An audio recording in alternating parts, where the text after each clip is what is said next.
So I saw this young lady post a video about 3 weeks ago where she was at a bar in Atlanta, if I'm not mistaken. And she was like, oh man, you know, all these dudes at the bar, none of them offered me a seat. None of them offered any of the ladies that I was with a seat.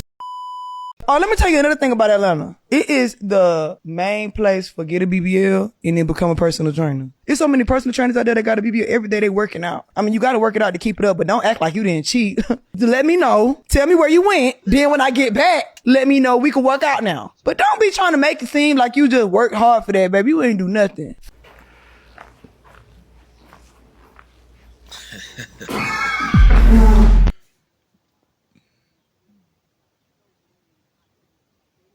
Where are the men? 90% women. If you're a single man in Atlanta. Whoa. Look, shouts out to the men in Atlanta, okay? But what we're seeing with this is actually becoming a universal problem. The men in Atlanta are doing it, the women are complaining. I'm seeing women in the Caribbean complaining. I'm seeing women in Africa complaining. I'm seeing women in the UK complaining. There's been a major shift, and a lot of men are just content in saying, you know what, right now, it doesn't seem like there's anything out there for me. I'm just gonna fall back. Let me say this is not a gotcha moment, because we knew, the men and women, that it was gonna harm a certain demographic of women who follow certain movements or hold the water for certain movements. And there's always one group. So for the birth of the Kevin Samuels, the birth of the Passport Bros or Blue Book Gentlemen, the women that are still following this feminist agenda, we knew who it was gonna hurt. And all of these different movements, right? So seeing that video with a club full of women or lounge or whatever, like full of women, that's only the beginning. Because the more men stay at home and say they want peace, they play video games and say, I'd rather do that after getting off from work, living in apartments by themselves, or decide to go overseas for 6 months, work on a ship for 6 months, or work for electrical companies and leave on the weekend to go overseas. And the dudes that follow Kevin Samuels saying, yo, if you ain't a certain type of woman, I don't want to deal with you. Or if you feel I'm less than, I'd rather not be around you. I don't want to be accused like Brian Banks. They see those stories that keep rehashing in society. I don't want to be set up for a robbery. All of these different things men are thinking. They're thinking. We talk about it. They rather go to cigar lounges. Yeah. Y'all don't understand what type of time men are on. A lot of men are realizing, like, what is the club scene for? Like, you're not going to meet your wife in the club, realistically, right? So what are you actually going to the club for? You might have some men who will go on occasion, but I think more and more men are stepping away, because if they are actually looking for something serious, there are way better places to go to look for that. And the thing about the club is, once you go once, you've gone. Like, there's nothing new. Like, you've gone to a strip club one time, you've been. Like, nothing new, nothing's gonna change. Every night is the same. They sit in the library learning IT, don't have no background in IT like myself. So we know where this is going. And for women not to catch on this and say, yo, you listening to influencers who have boyfriends, or you listening to friends who have, they're in marriages. You listen to the friends that are no good, that want to cheat, who don't care for relationships. It's going to harm you, the ones that want to go out and be around men, the ones that tell you to be antisocial against men. It's going to harm you more so than anybody else. Certain groups, certain races, certain colors of women are going to take the brunt of it. But stubbornness. Stubborn. But we see what's going to happen, and this is just only the beginning as technology increases. This is only going to, but shout out to everybody. I don't want to be vitriolic. I don't want to approach this from a hostile standpoint. Just, ladies, just watch who you listen to. That's Okay, it. so most of the men, I think they are on their purpose. I mean, you would rather be productive or do something productive than go to the clubs, right? And at times you find that you won't find the need to be partying every day, every weekend you want to go out. For most part, you'll be on your purpose. You have some stuff that you need to do. You want to be in a place where it's peaceful, you have a peace of mind. There are no distractions for you to continue staying on your purpose, you know? And what he's saying is women have been listening to some of these influencers who push agendas of strong and independent women. So if there is one thing that women are good at is keeping other women single. So single women, divorced women, those are the women that are telling other women or pushing the ideas that women can be by themselves or they should be strong and independent. They don't need men. But you'll see that the reason why most of these women are going to the clubs, for most of them, is to have it, other than having drinks, is to have a chance to meet men.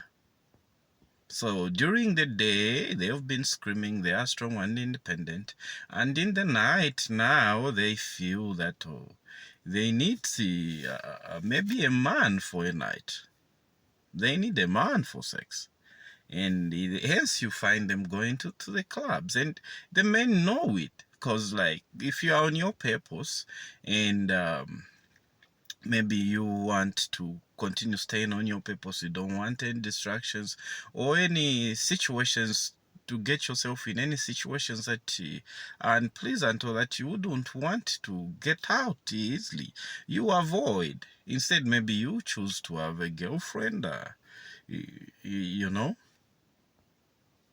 instead of going to the clubs to pick up some random people and then maybe they even lie on you, some essay.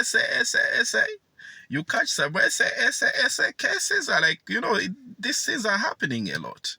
They can even lie it on you when you haven't done anything. And so guys, stay on your purpose and get yourself a good girl.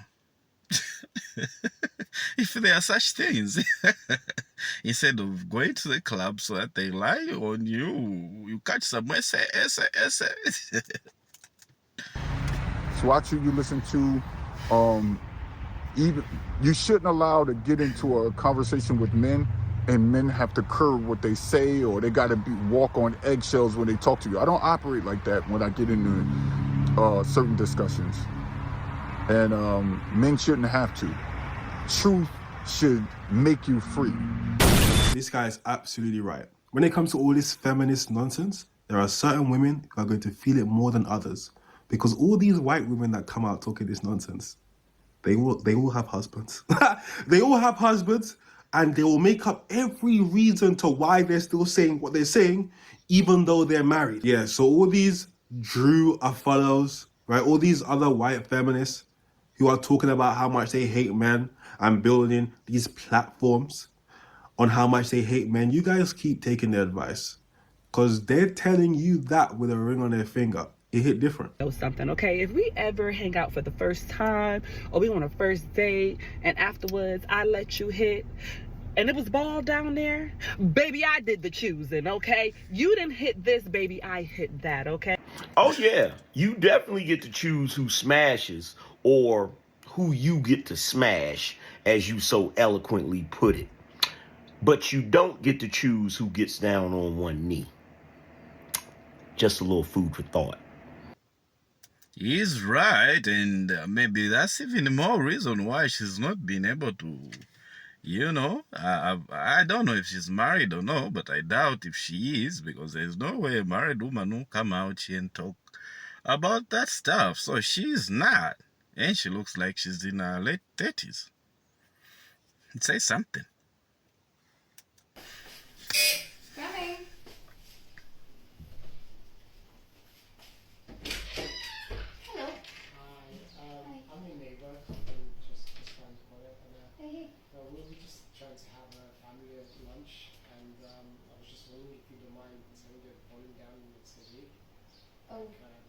shutting the window because you can.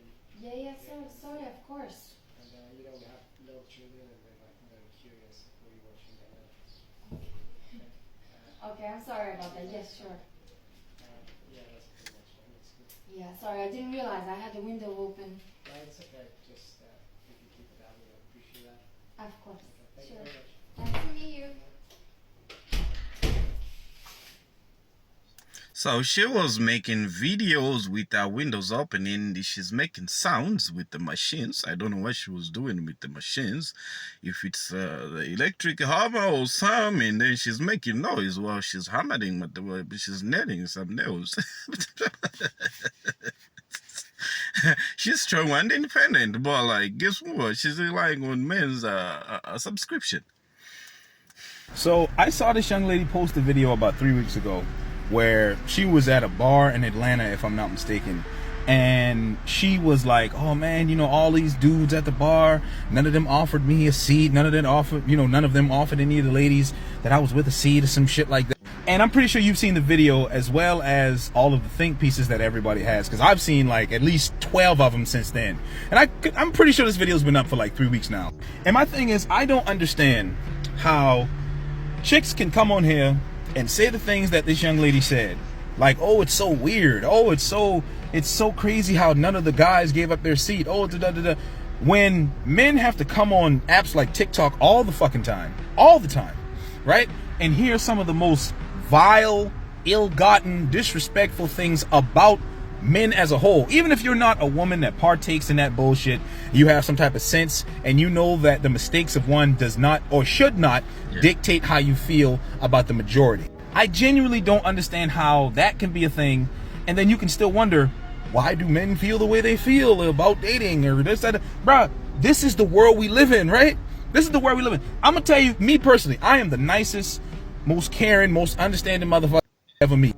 And if I'm at the bar, right, if you not my gal, I am not giving you my seat. I don't give a who you are, right? I can understand, but I also understand you should have got here before I did. Because I'm here to have a good time just like you here to have a good time. You feel me? Like, I really don't understand why people think that this chivalry is as big as it used to be. It's not, right? Modern society has destroyed the way men view chivalry, right? A lot of guys still do their thing. Like, you will find a dude who wants to give his seat up. You will find a guy who wants to be like, hey, you know what I'm saying? You look like you had a long day here. Take my seat. It is what it is. I'll stand. Yeah. Then where am I gonna see? That makes sense. It's like in a restaurant. You're seated with somebody, with your friends, maybe 3 men, and then 3 women come in, and maybe there are no tables. They didn't make a reservation, and then you should give up your seat. You stop eating to say, oh no, you know what? This is chivalry. Come you see. We'll leave, or we'll go somewhere else, or eat while we're standing. That makes sense. Make it make sense. Why should you? You will find that guy. I'm not that guy, and a lot of other men are not like that, but that doesn't mean that we're pieces of because we don't want to give you our fucking. We tired. We want to sit the down too.